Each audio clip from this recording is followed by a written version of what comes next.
Hi, I'm Reka, and I'm going to talk to you today about mindfulness and meditation. I'm also a therapist, so we'll be touching into how these tools can help us with our mental health.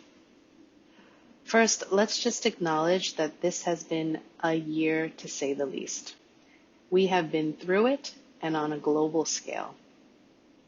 I can't remember a time in my 45 years where every person on the earth has been experiencing the same challenge.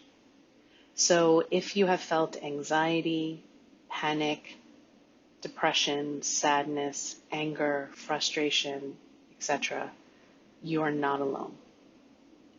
If you find yourself really struggling, please seek help. You can find resources through this office, online, and in your community. There are even services you can text with a therapist if you want to be anonymous. But even talking to a trusted friend, pastor, or family member can provide a lot of relief.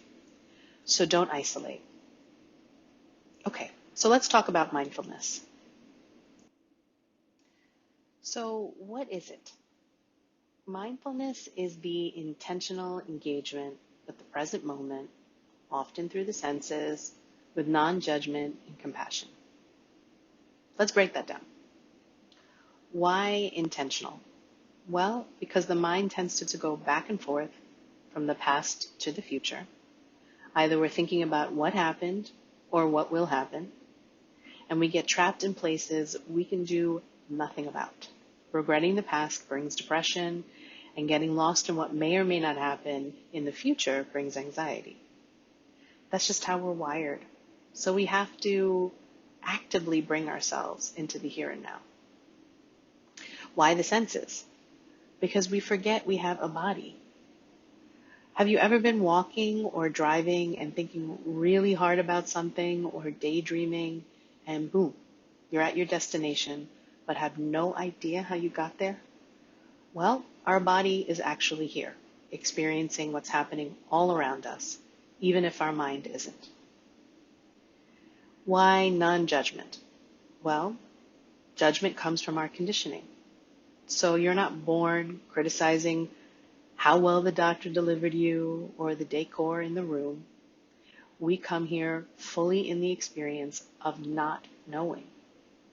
Then our families, schools, societies tells us how to categorize things, good, bad, right, wrong, etc.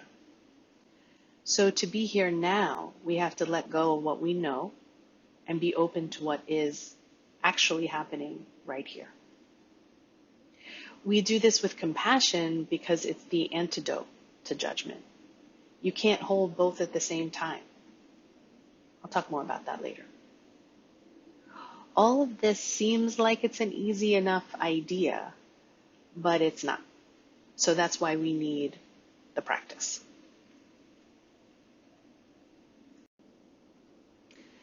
So that practice is meditation.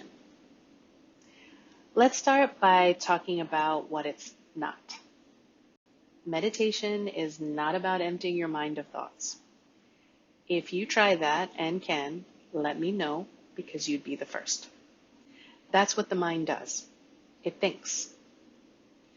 It's about seeing you are not your thoughts by creating some space between you and them. Meditation does not have to be done in a specific location with monks on a cliff. You can actually meditate anywhere, anytime. Another myth is that meditation is for rich people who have the time. Nope. Free and available and can start with just 5 minutes a day. Meditation is religious. Nope again.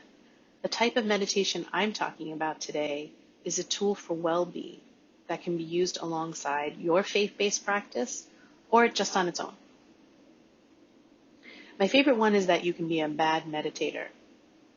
No such thing.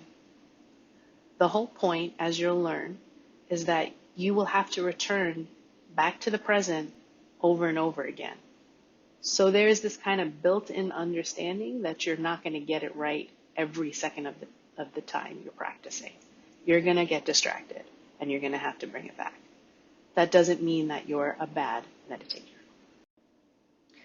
Okay, so then what is meditation? Well, it's how we strengthen the muscle of mindfulness. Just like we go to the gym to strengthen our actual muscles, we use meditation in the same way to become present. We use a focus on a point of reference, like the breath, or sound, or sensations in the body, to slow down, manage distraction, and engage in the here and now. This allows us to experience the present, which is not really something that we can think our way to. It's a space outside of our thoughts, but we use our intention and our body to access it. So often we don't take the time to just be, or even know what we're feeling, how our body is doing, or to catch thinking that might not be good for us. When I'm sitting with myself in quiet and my mind wanders to thoughts, I might notice I'm not very kind to myself. I'm pretty critical. Or that I'm actually really sad about something. Or as I'm paying attention to my body, I may see that my lower back is in pain. But I've been too distracted or busy to even realize any of this. Meditation gives you that time to observe those things so you can take better care of yourself when you're not meditating. While we are meditating, we learn to observe this, all of this, with a little space and neutrality through non-judgment. Almost like watching leaves float down the stream. And we make sure we don't get caught up in the current or the drama of a story we attach to these thoughts or feelings. We observe and come back to the present, observe and return to the breath, observe, catch the wandering mind, and gently return again. And if you need some science to back it up, there are 1,000,001 studies to show the benefits of meditation in so many areas. Look it up online. This isn't some magic wand, but if you take the time to slow down and calm your body and regulate yourself, there are many benefits. So there are a bunch of benefits to having a more mindful approach to life and meditating on the regular for both our mental and physical health. When we take a more mindful approach to life, we learn that we can better manage our thoughts and our thinking and learn what we can and cannot control. So again, this means directing our mind away from thinking about the past, where we might have made mistakes that we can't go back and change, gotten our hearts broken, or had challenging experiences that no amount of thinking will rewrite. We also catch ourselves stressing about a future outcome or fearing uncertainty and remind ourselves that, again, we can't control that. We learn to not resist our current situation because that just adds additional pain and stress. So by doing this, slowing down, by calming down, accepting we cannot control the past or the future, regulating our body to release tension, stress, and resistance, all helps to decrease inflammation in the body, which brings about positive health outcomes. It prevents negative ones. So you'll see on this little chart, it lessens chronic pain because we're not resisting the pain on top of being in pain. And we learn how to calm the body down, release tension. We reduce anxiety because we're not ruminating about what's to come. We fight depression because we're not also trying to change the past. We get more focus because we learn to cultivate attention. We help to reduce stress, which helps to reduce skin issues and stomach issues. And because we're learning practices that help us to regulate our central nervous system, to release tension in the body, to relax, we can sleep better as well. We also just don't stress out as much. And stress is a huge cause of health issues. So lots of good reasons to start a practice. So let's also talk about mindfulness as a path to self-empowerment. I love this quote by Howard Thurman, and he writes, "There is something in every one of you that waits and listens for the sound of the genuine in yourself.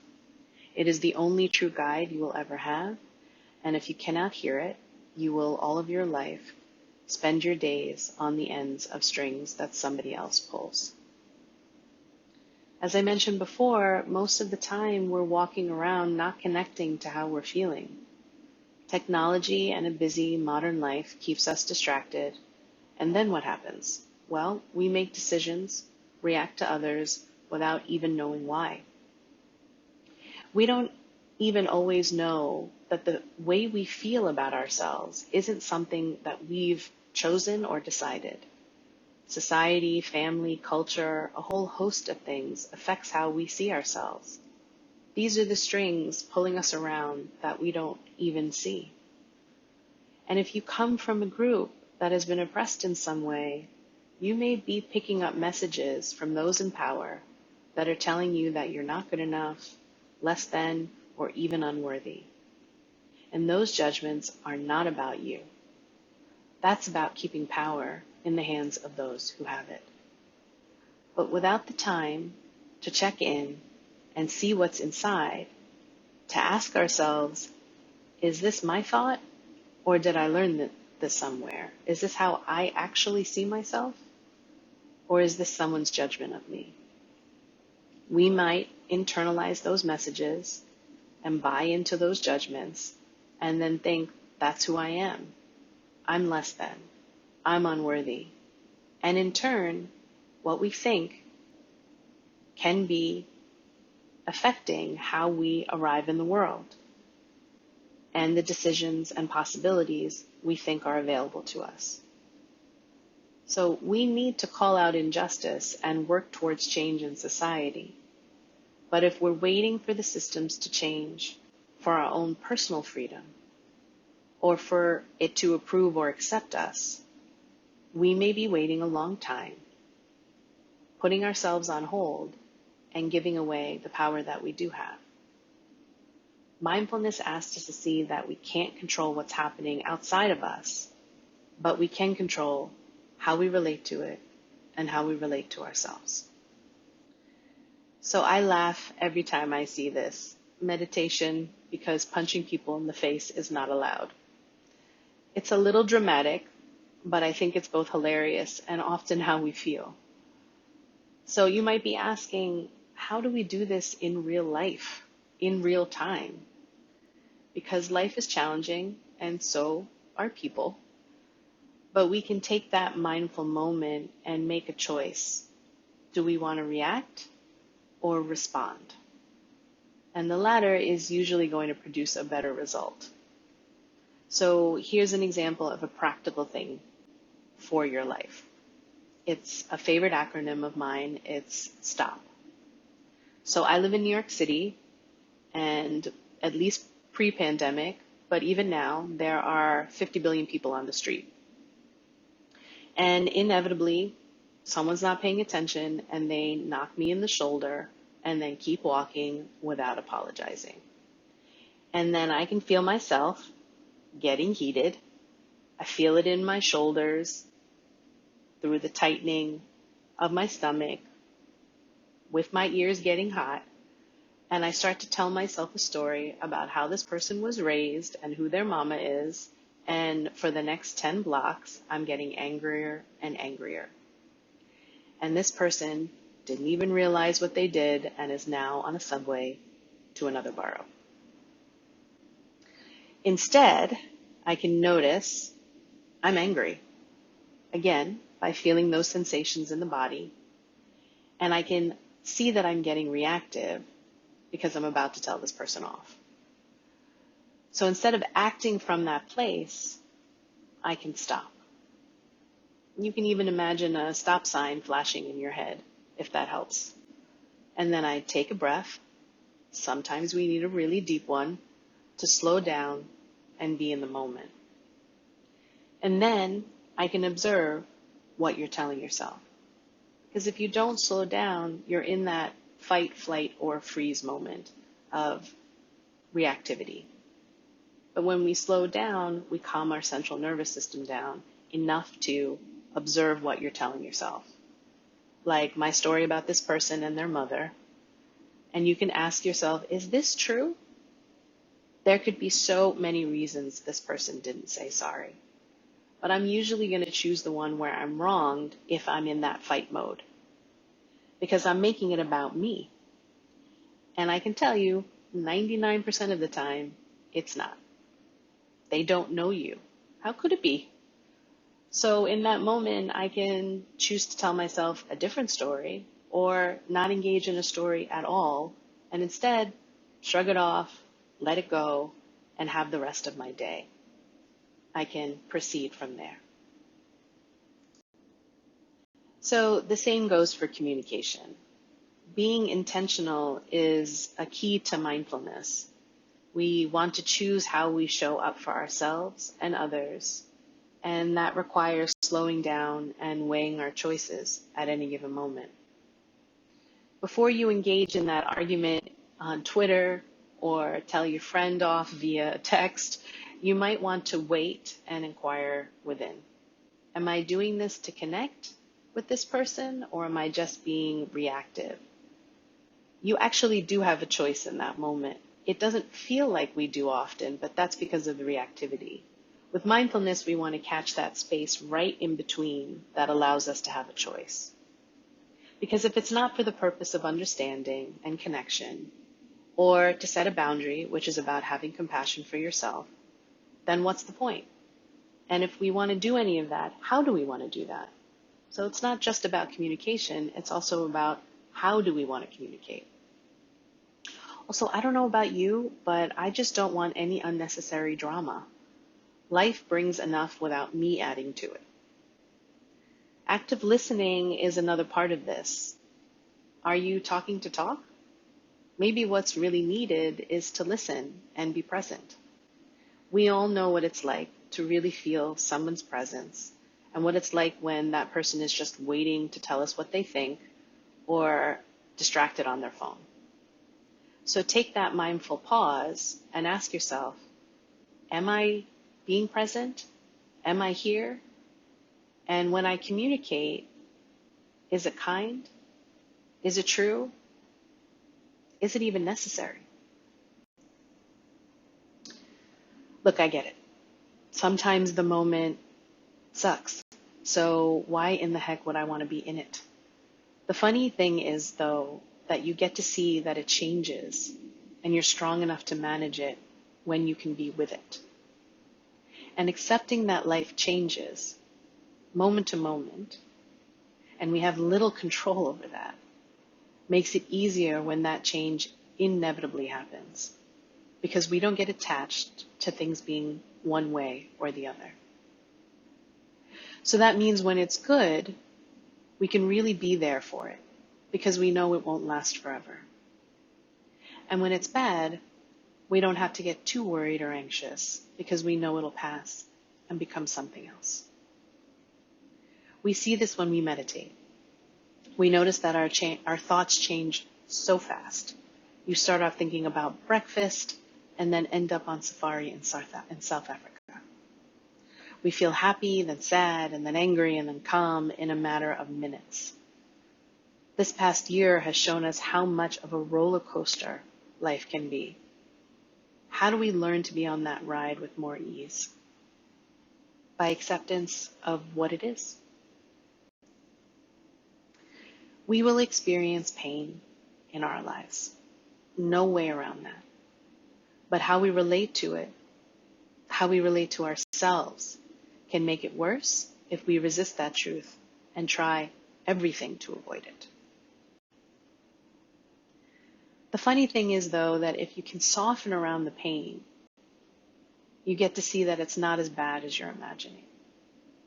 Instead, we pick up our phones, we pick up substances, busyness, sex, a cookie or cookies, whatever, to avoid feeling pain, to avoid being here. And look, these are hard times. If you eat the cookie for some comfort, no worries. Just make sure it's a choice. And then ask again without judgment, Did it help with the feeling I'm avoiding? Or is that feeling still here? Or did it come back again? In which case, did it really help? If we're really going to take care of ourselves, we have to see what it is in this moment and then make the choice that will actually take care of us. Maybe that's a cookie. Maybe that's talking to a friend, meditating, doing some deep breathing or yoga. Maybe that's listening to some good music or going for a run. But you have to acknowledge and identify what's there instead of going to avoidance to be able to really take care of it. So here's an acronym to help. D.R.O.P.S. Can you take that pause? Again, always that pause. Come into the present moment instead of pushing that reality away, and soften around the fact that there is nothing more human than feeling. And you get to be human. So bring some compassion to yourself to be able to take care of yourself and get help if you need it. There is no shame in that game. So let's talk a little bit about living with uncertainty. Now, let's be honest. We don't like this as human beings. We don't like change, especially if it's not the good kind. We don't like not knowing.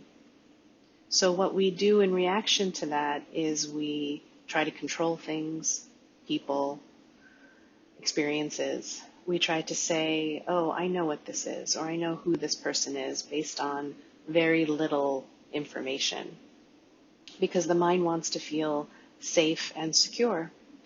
And it feels safe and secure when it thinks it knows what it is. Talked a little bit about that earlier. And the problem with that is that we don't actually know what somebody or something is before we know. And we can't really prevent change from happening, so there's no way to control it.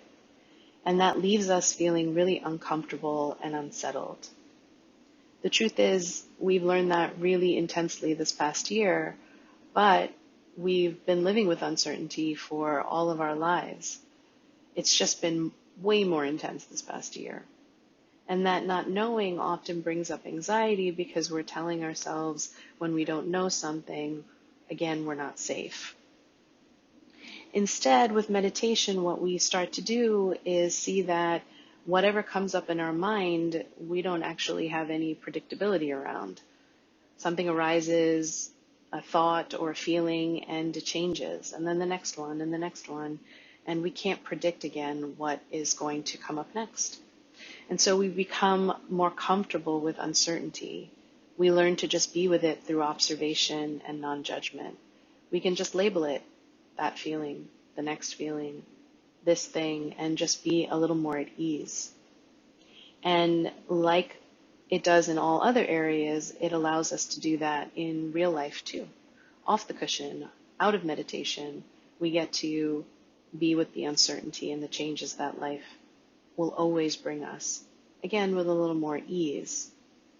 Not easy, that's okay. It's a practice, but we can keep trying to be more flexible, more fluid, more in the nuance of things, more in the not knowing, and that just opens up life quite a bit. It also opens up our connections to others. We're not looking at somebody we don't know and making assumptions about who they are based on what we're seeing or our past conditioning. We can approach people and life with unassuming, open, fluid flexibility and a deep curiosity for what's there, because we don't need to control it or make it known. So people talk a lot about self-care these days, but often they're doing it through bubble baths and manicures. Sure, that's a part of it, and I'm happy for you to do any one of those things.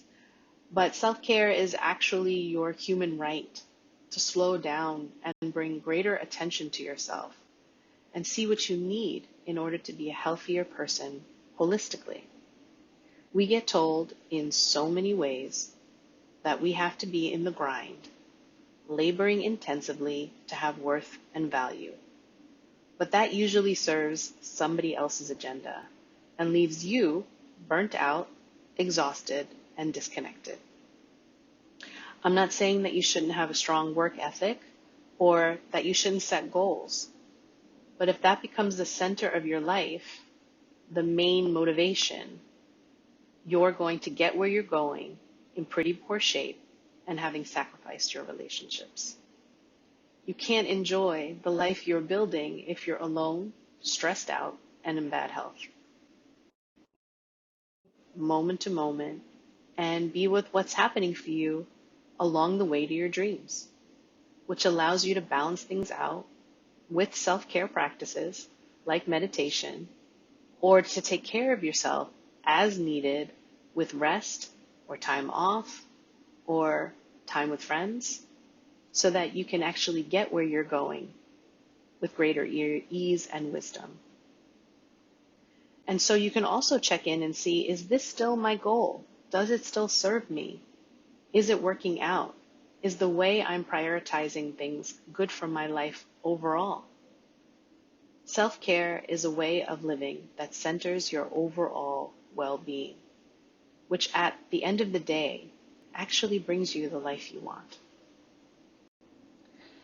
So I talked about compassion in the beginning of this, and I said I would return because it's super important. It's actually essential to a mindfulness practice. Why is that? Well, first of all, life is hard enough. Beating ourselves up makes it 10 times worse. And let me tell you, we are really hard on ourselves as human beings. And we need a lot of compassion to live here, especially right now. And if we don't have compassion for ourselves and others, it's really hard to take good care of ourselves. Because I'm not going to take care of myself if I think I'm terrible. I won't want to be in the present moment if I don't like myself or think I've failed at things and then think that's who I actually am. Compassion opens us up. Judgment shuts us down. Judgment narrows our viewpoint to good or bad, right or wrong. Compassion says, okay, that didn't work. Maybe I need to do this or do that. What are my other options? What are my other ways of being that I can become? It gives us possibilities. And when we meditate, we need compassion because we are inevitably going to get distracted. And instead of saying, oh, never mind, I'm not good at this because I got distracted, we say, all right, that happened. Let me come back over and over again and find my breath or find that reference point and be here now. This Berkeley study actually shows that instead of self-esteem, which we talk about having confidence, it's actually self-compassion that helps us stay more motivated, more able to bounce back, less likely to repeat mistakes, and then inevitably more successful because we understand that we're human.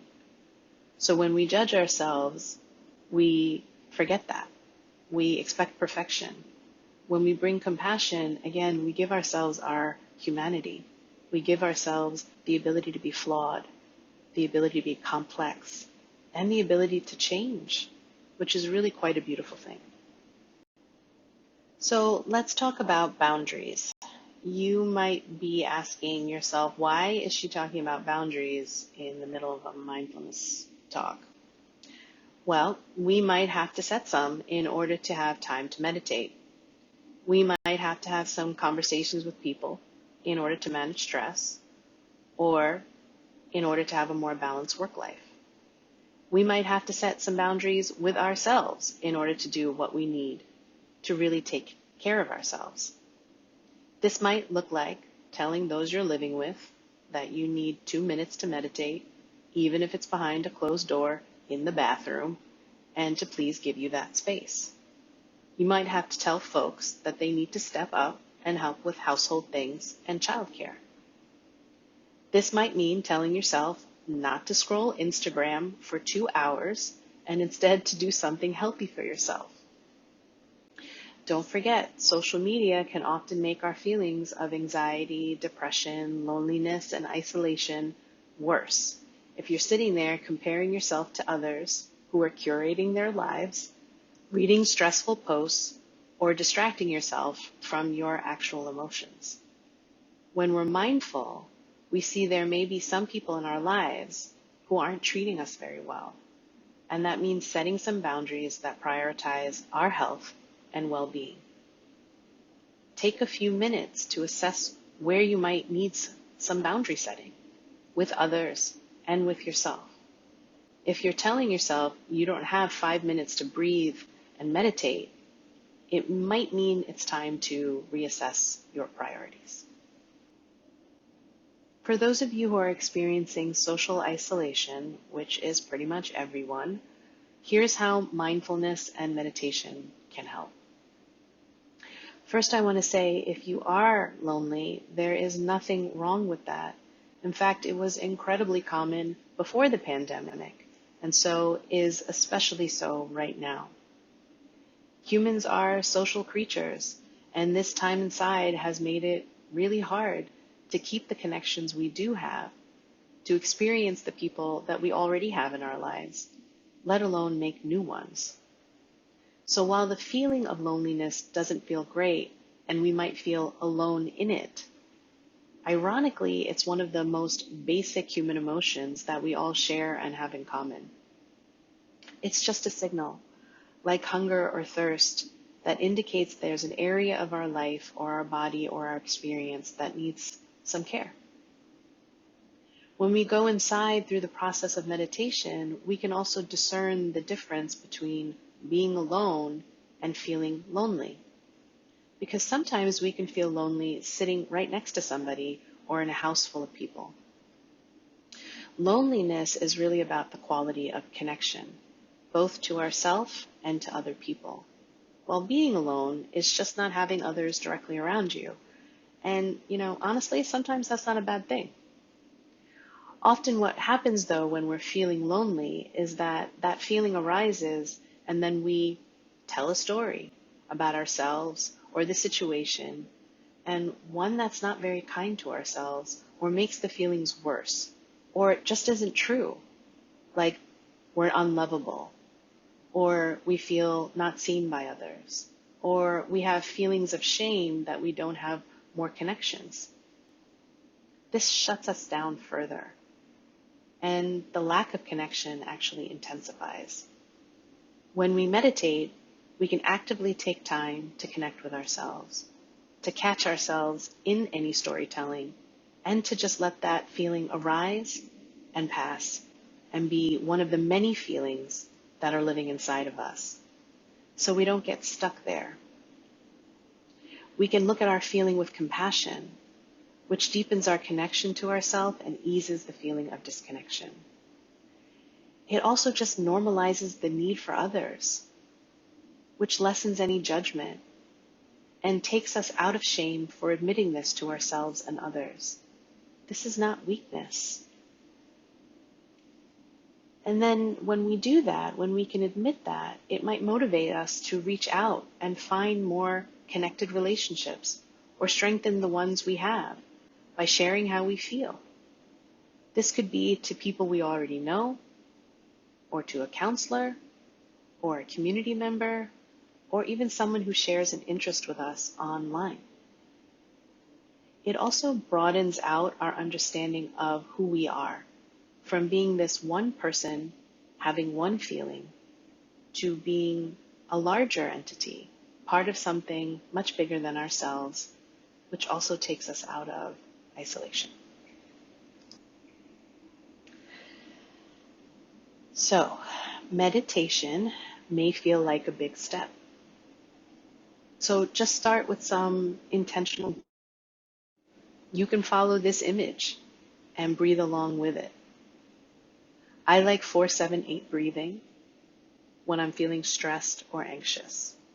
And what that is I'm breathing in for 4, holding for 7, and breathing out for a count of 8. We're doing a lot of shallow breathing these days, which is usually how we breathe when we're anxious or stressed. You can tell it's in your chest, like you're just feeling the air coming up from your chest. So you want to make sure that your breath comes from your belly and moves up. Deep body breaths. It's going to reduce anxiety. That's going to calm you down. That's going to release some tension. So even doing a round of the 4-7-8 breathing 3 times makes a big difference. Does not take a lot of time. Is not challenging. So I want to make sure that we get an actual guided meditation in, and you can understand what that can experience, can feel like, and be like. But before we do that, I want to let you know, again, you can start small. You don't have to jump right into meditation and be sitting in silence for long periods of time. That is really hard to do. And then we get discouraged. I'm not interested in that. I want you to start small. And that might be listening to guided meditations. That might be starting with 60 seconds, and then every week you add on another 60 seconds and see, right? This is also going to be challenging around working on our concentration. And I will tell you, a lot of people have been telling me that during this past year, their concentration is out the door.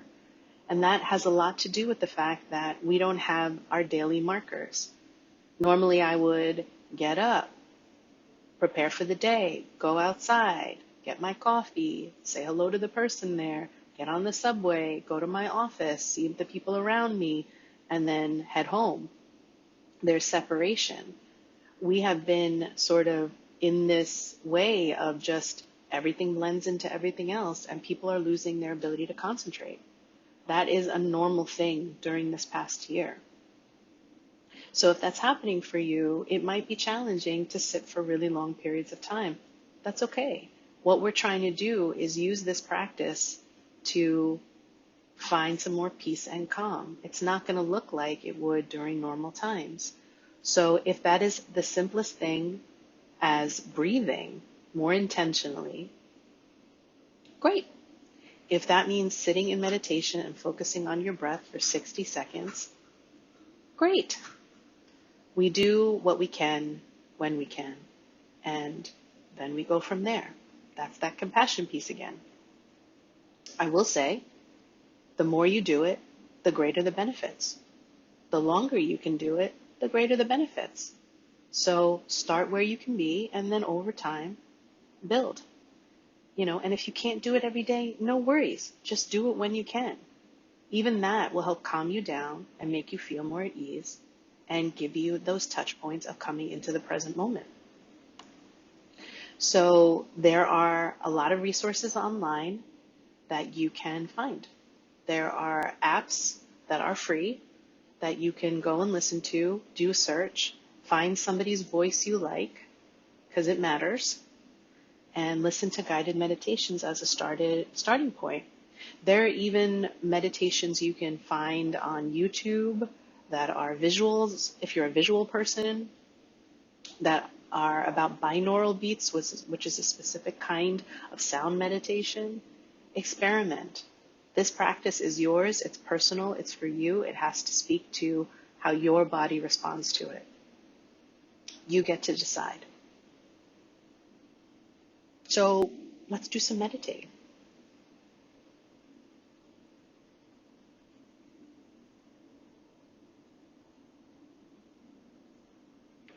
Okay, so some basics about how we carry our body or sit when we're meditating.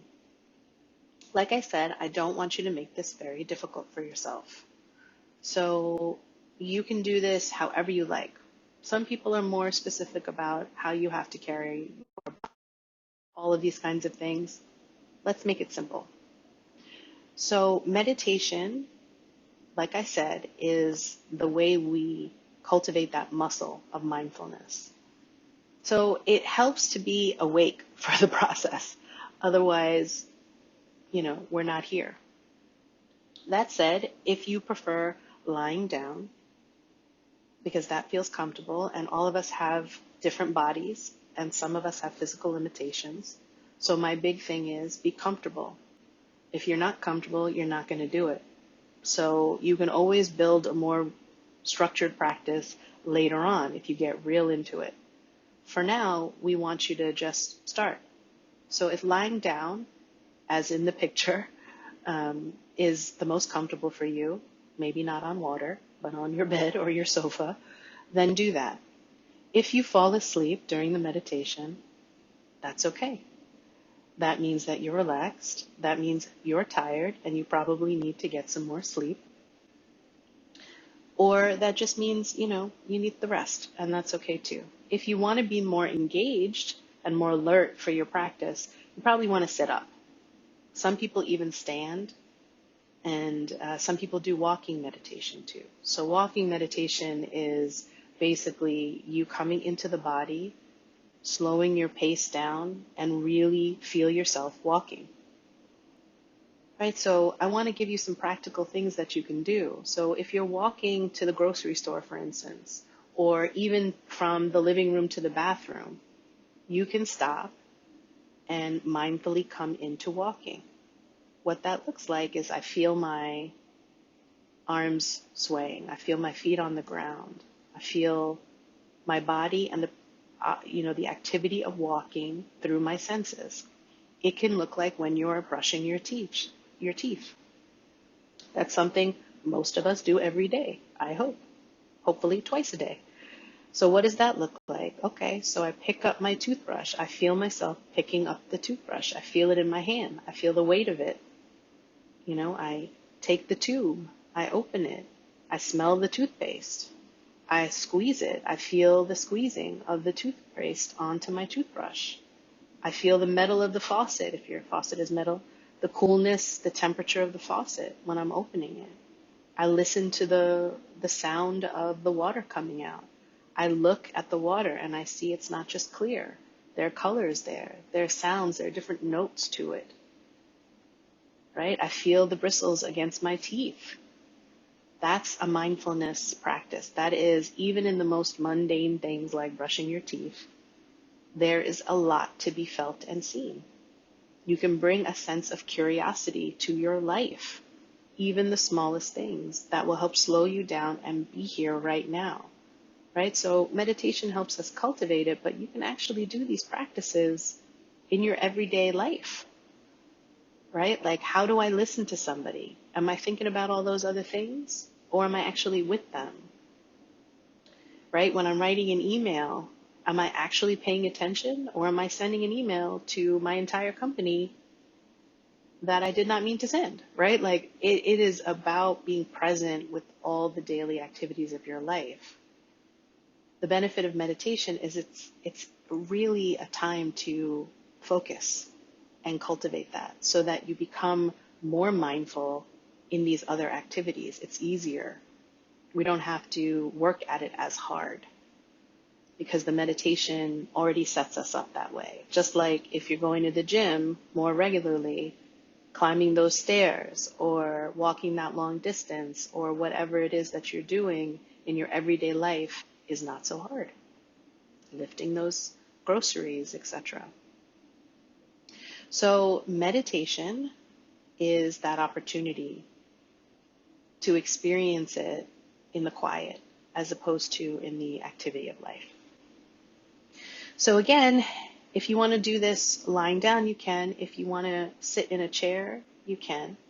You can use the back of the chair as support for you, or you can sit a little further up in a chair, and that'll help you really stay awake for it because you have to balance on the chair. You can do this standing. For many people right now, sitting is tough because we're anxious, we're things, or it's just hard to sit still. Along with that anxiety, along with the lack of focus, is also a restlessness that a lot of us are experiencing because we're not moving about in the world in the same way we used to. So it's challenging sometimes to sit still. But the benefit of sitting in meditation really calms that body down. When I said we were wired for moving back and forth from the past to the future, it's partly because our ancestors were being chased by dinosaurs, right? Like you can't stop, be mindful, be in a don't know moment. Is this dinosaur the dinosaur that ate my friend, or is it a different dinosaur? We can't do that, right? Unfortunately, the dinosaurs aren't around anymore, but our bodies are wired in that way. And sometimes, we are in danger and we have to be aware of that, but it's not all the time. But for many of us, we are wired to think that we're always in danger. Mindfulness asks us to stop in that moment and say, is this actual danger, or is this my body or my mind telling me this is a dinosaur, so to speak? Right? So when we can sit and calm the body down, because right now so much feels dangerous. Walking outside, seeing another human being, hugging somebody feels and can be dangerous. So we're vigilant all the time. The body is always like on high alert. And we don't even realize this because we just walk around this way. So taking those few minutes to sit down and, be safe, indicate and signal to the body, I'm actually safe in this moment, is really important right now. It really gives our body a break from all of this. And like I said, it has been a year. So these moments where we can sit down and calm the body to indicate safety is really just a beautiful gift that we can give ourselves. So lie down, sit, stand, walk, whatever feels good for you. But for this practice that we're about to do, what I'm going to ask you to do is either lie down or sit, right? And if you're lying down, make sure that your hands are on the side of your body and, your feet are not crossed. If you're sitting in a chair, make sure both of your feet are on the ground and your hands are soft, not like tight like this, but kind of just like lying on your lap in some easy way. And that's just so, again, we can indicate to the body that we're here to relax, right? And that we can just loosen up a little as well. We're going to focus on the breath today, and I'm also going to take you through a bit of a compassion practice to help with that compassion piece. So we need to cultivate compassion too, not always easy, especially if we're in this place of, we're in that alert mode or that danger mode, or we see people as a danger to us. It's really hard to be compassionate. We have also seen great compassion this last year as a collective too. So it's a both and, but we do need to work on our compassion primarily for ourselves, but also so we show up that way as well. So I'm going to end this meditation with something you can do to cultivate that, to work on compassion for yourself and for others. But we're going to start off with just some deep breaths, and we're going to use the breath as an anchor point for this because it's the easiest thing to access since you already have it in your body, and you don't need to go find something to concentrate on. And we're going to identify where that breath is most prominent for you. So for many of us, when we're breathing, we feel it in different places. It's most likely like, when I'm paying attention, I notice my breath coming through my body in my nostrils or in my chest or in my belly. So you're just going to take a couple of breaths and notice where that catches your attention, and then you're going to keep focusing on that as your anchor point for the meditation. And this will become more clear as I guide you through. And then we're going to go through a body scan, which you can do, again, anytime you want to. You can do this before you go to bed. It really helps for people to relax and release tension. And that practice is about intentionally engaging with the different parts of our body to check in with what's there, to bring that curiosity to the body in the present moment and see what's happening. Is there tension in my neck? Is there upper arm? Is there tension in my feet? Wherever it is, am I holding my stomach in? Am I doing these things that I don't even know that I'm doing? And can I release all of that through the breath, through my intention and attention to just, again, bring greater calm and ease to my body? Because stress is the number one killer of people in the world, particularly in this country. It looks like heart disease, blood pressure, diabetes, all these things, but most of it is coming from stress. Obviously, there are hereditary components to this, but the way we take care of ourselves is directly related to how stressed out we are. So any and every way we can find moments of peace and calm and to manage that stress, we need to take it. Again, even if it's for 60 seconds. So, okay, so let's find that position that feels good for us, either lying down or sitting in a chair at this moment.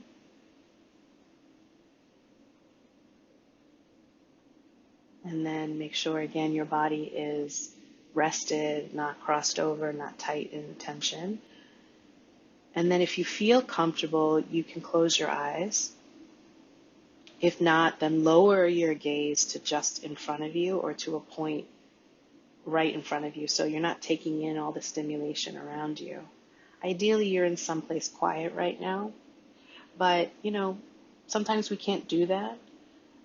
And so we might be distracted by the sounds around us or people around us. This is part of the practice. How do we get distracted and come back? So that's okay. Ideally, though, you can find a quiet place where you feel safe and you feel calm. So let's close our eyes if we can, or lower that gaze. And let's start out with some deep breaths. You should hear the breath coming in your body. It should be that deep. And so in through your nose, feeling the air come in through your belly and your chest, expanding out. Hold it for a moment and then release it out of the mouth. Pushing the breath out as much as you can. Again, deep breath in, taking as much air as you can possibly stand, holding it for a moment, almost to the point of discomfort, before releasing it out of your body. Pushing it out, pushing it out.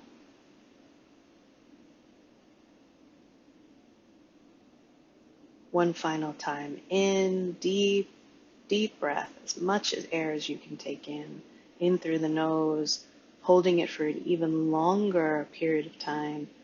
Again, almost to that point of discomfort, feeling what it is to hold on to something a little too long, and then releasing it almost like a sigh out of the mouth, feeling that relief of letting something go. Coming back out to the shallow breath or the regular breath, and then taking a moment here to notice, where is that breath most prominent? Is it the nose? Is it the chest? Is it the belly?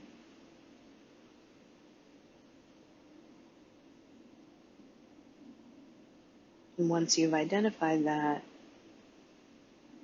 just noting that that's your anchor point.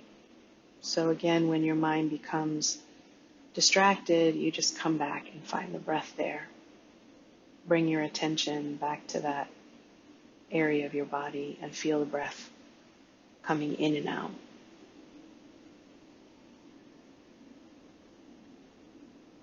So let's start with the body scan. Again, this is a bit of a concentration practice, so try to just bring your attention to wherever I'm guiding you. But again, if you become distracted, just come back and find my voice again. So let's start at the top of our heads, the crown, bringing our attention there, and then moving down to the brow, releasing any tension in the forehead, coming down to the eyes. If they're closed, looking behind the lids and noticing that there is current there, there's color, there's fluttering behind the lids even when the eyes are closed. Relaxing the small muscles on the sides of the eyes. Moving down the cheeks. Releasing the ears. Loosening the lips, softening them. using the tongue against the roof of the mouth to release the jaw so that it hangs a little loose and there's a little space between your teeth. Again, making sure that you're breathing in and out to help you along the way to release any tension. Moving our focus down to the neck. And you might want to take a very mindful, when I say mindful, be with it in a slow paced way. A mindful turn of the neck to release any tension.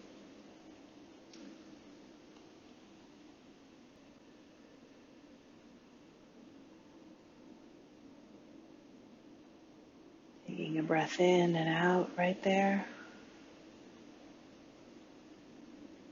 Moving our attention to our shoulders, making sure they're loose, they're hanging low. There's as much space between our ears and our shoulders as possible. Then coming to the large muscles of the upper back, moving down the spine vertebrae by vertebrae down to the lower back, and then just checking in, what's there? Is there tension there? Tension along the way? Can I breathe in and out of that? Just bring my intention to release, relax, let go. Letting the body be at ease. Breathing in and out again of that space where there's tension. Feeling it loosen up a little as we move our attention to the belly. Making sure we are not holding it in, letting it be soft. Listening in, maybe there's sounds of digestion or hunger. Feeling the air come in and out of the belly as we move down to our thighs. Again, check in, what's happening? Is there vibration, sensations in the thigh? Do I need to relax my legs? Moving through the knees, down to the calf muscles. Same curiosity, what's there? How can I take care of myself in this moment? What sensations are living in my body right now? Moving down to the feet, moving our attention and focus from the heels through the arch, coming to the balls of our feet, each toe, and just softening the feet, letting them be at ease, and bringing gratitude to our legs.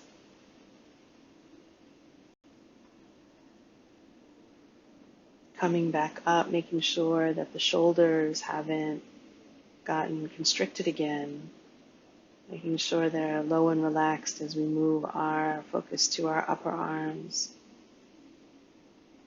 down through the elbows, coming into the forearms, bringing our attention to our hands.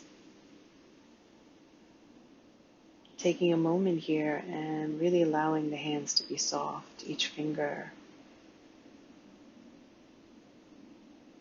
Feeling the air against the skin. What's the temperature? Is it cool? Is it neutral? Again, we're coming into the body to pay attention to it, not to judge it, but just to label and notice what's there. And again, how can I take care of it? How can I be with it with compassion and ease?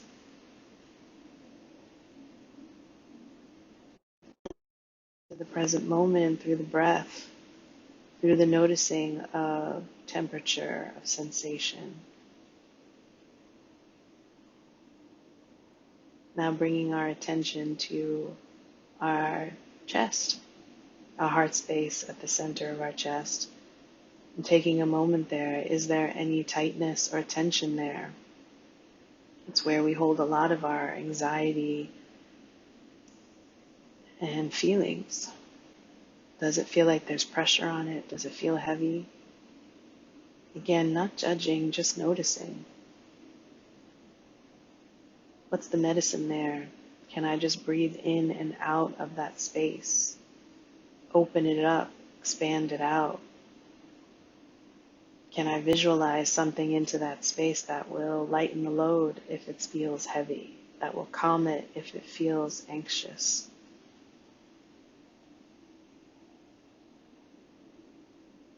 Maybe it's just the breath, using it to breathe in and out. And again, that intention to let go. Can I let go? Can I be here now? And if not, that's okay. Again, we're just noting that. We're not judging it. And then taking a moment now to scan the body from head to toe and toe to head and see, is there anything still calling for your attention that needs to get a little care? Again, to release and relax and calm down.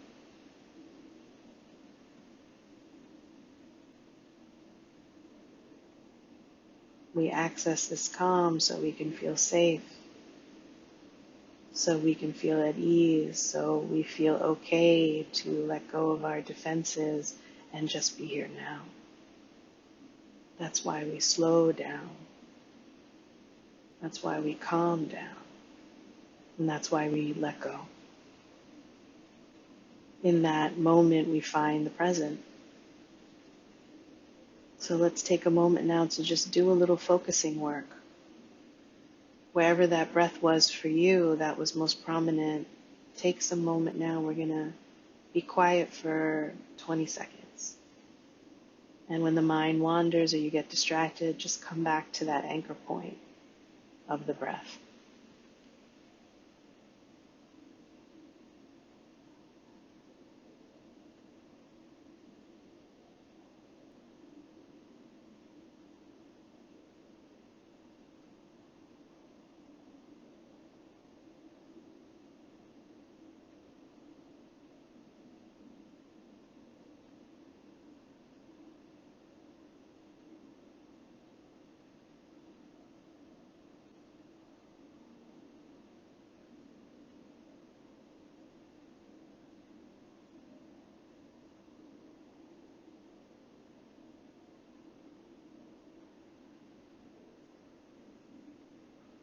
Okay, that's just a bit of touching into that quiet and that silence. And we're going to end with a bit of compassion practice. So stay in your body, come back to the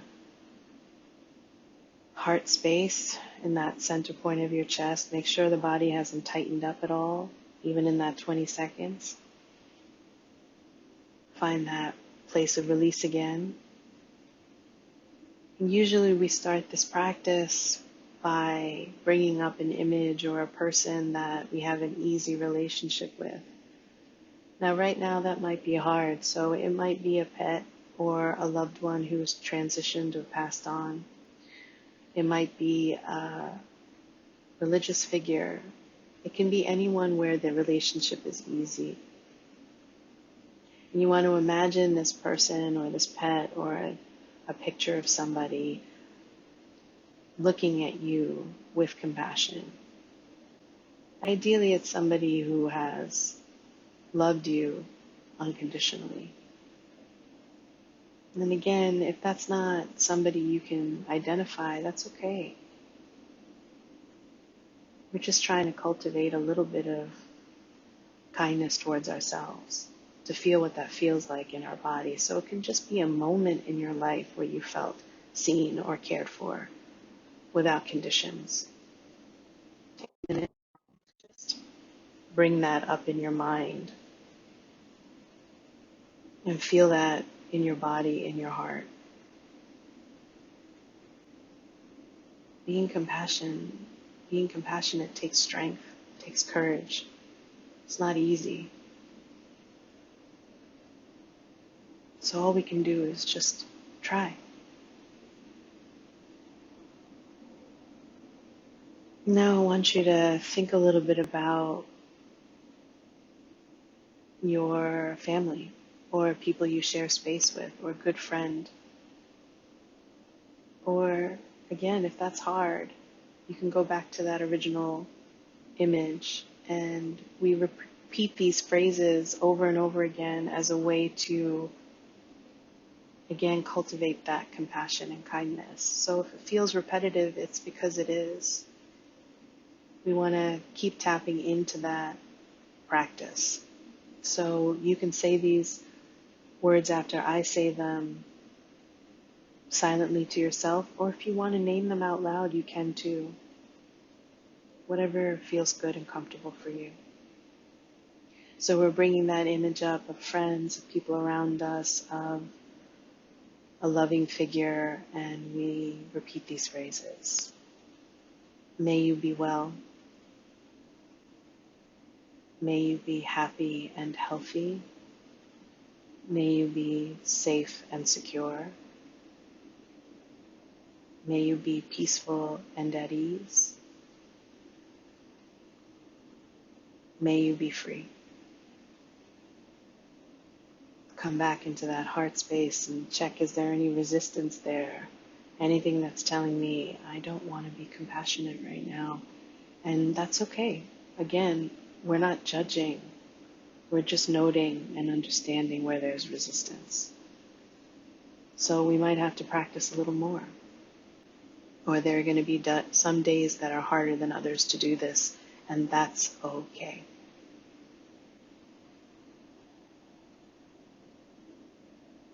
So easing the body, relaxing the body, breathing in and out again, and expanding that wish to everybody in your neighborhood or your city. And repeating the same phrases. May you be well. May you be happy and healthy. May you be safe and secure. May you be peaceful and at ease. May you be free. Breathing in and out with that intention and that wish for others coming through our body and out of our body. And then expanding that out even further to everybody in the country. Not always easy, but we try anyway. May you be well.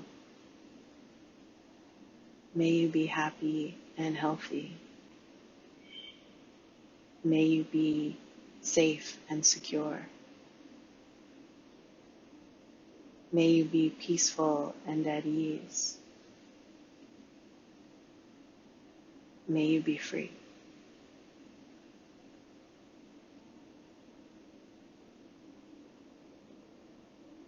Breathing in and out, and expanding that to everybody in the world who in some way shares in this experience we're having right now. And wishing them the same. May you be well. May you be happy and healthy. May you be safe and secure. May you be peaceful and at ease. May you be free.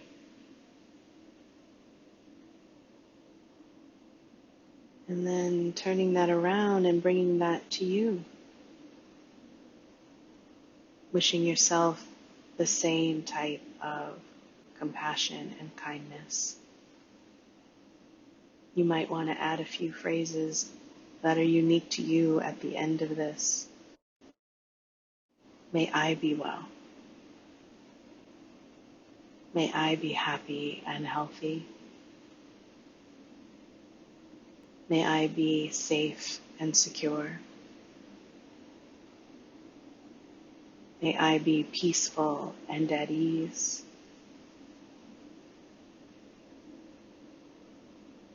May I be free. Taking a moment to add some extra stuff for yourself that's kind and compassionate. Something you might need to hear in this moment.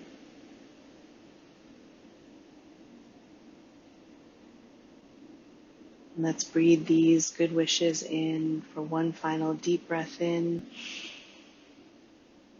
holding it for a moment and then releasing it out and letting it be what it will be.